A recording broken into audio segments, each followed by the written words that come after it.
So on the subject of tractor-trailer cases, and what I mean here are accidents or crashes involving an 18-wheeler, a tractor-trailer, some other large commercial vehicle.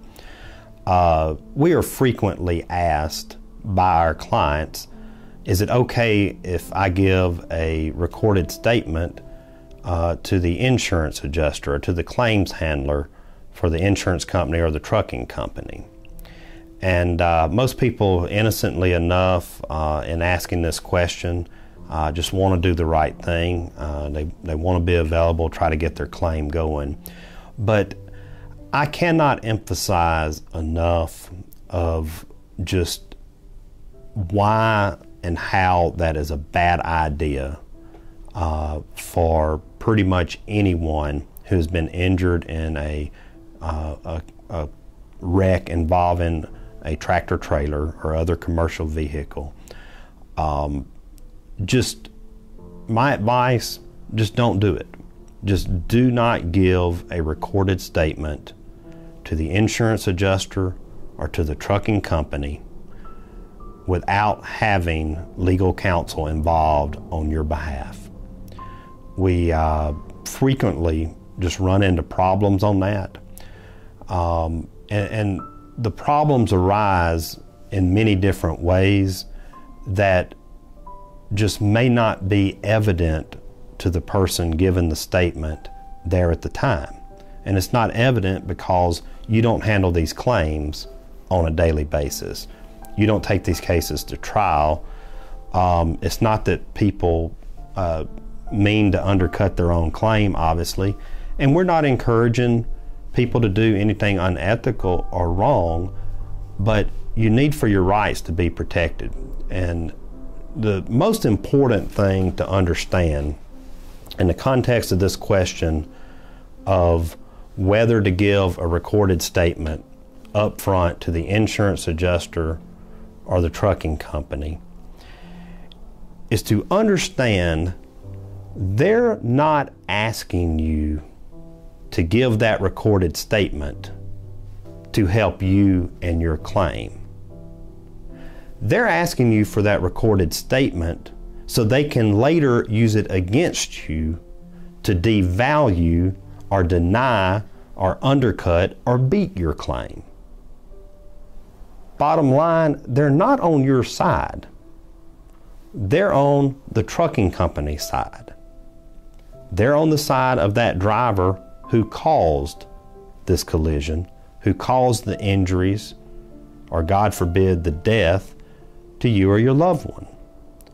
And so understanding that, first and foremost, that's reason enough to just not engage with them without qualified counsel helping you. But there's also just some other practical reasons of why. One being, and let me step back for just a second and be very clear.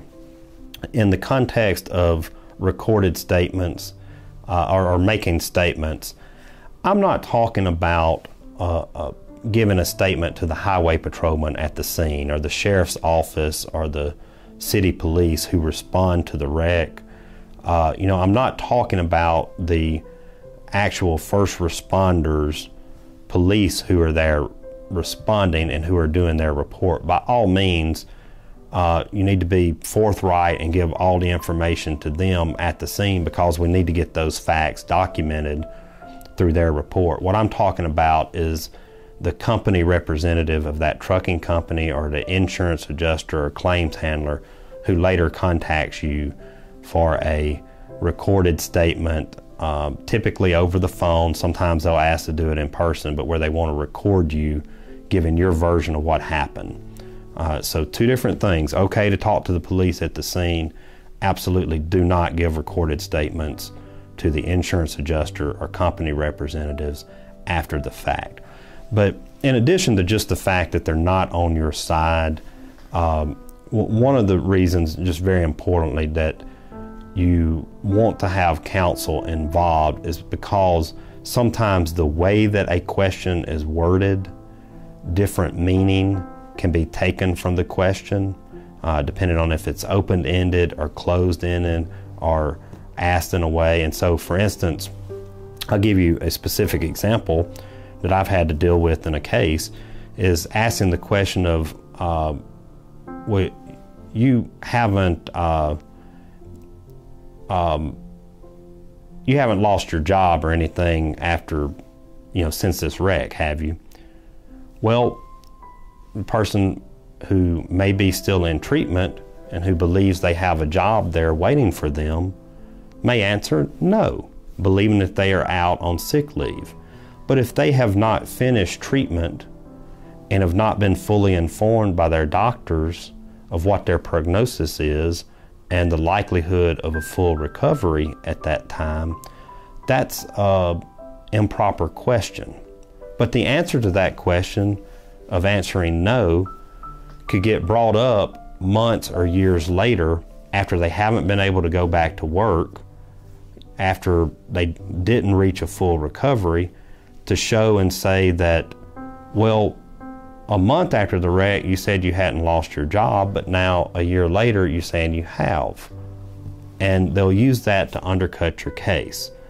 And that's why it's better just to not give that statement to begin with, because a qualified attorney representing you can vet the questions, can object to the wording of questions, can make sure that the information that you're given is truthful, but that also fully represents, the truth, the whole truth, and nothing but the truth, so to speak, not a trick question that's just going to be used to undermine your case. We would take the position that all of that discovery is better done within the context of discovery that's managed under our rules of civil procedure, where objections can be lodged, where, we can protect the rights of the client, of the victim, in the course of answering these questions.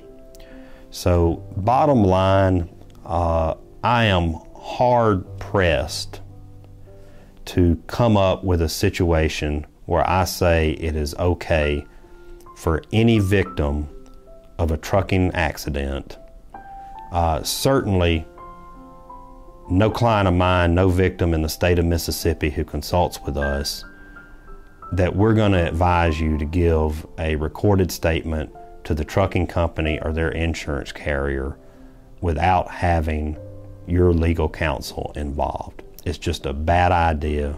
Please don't do it.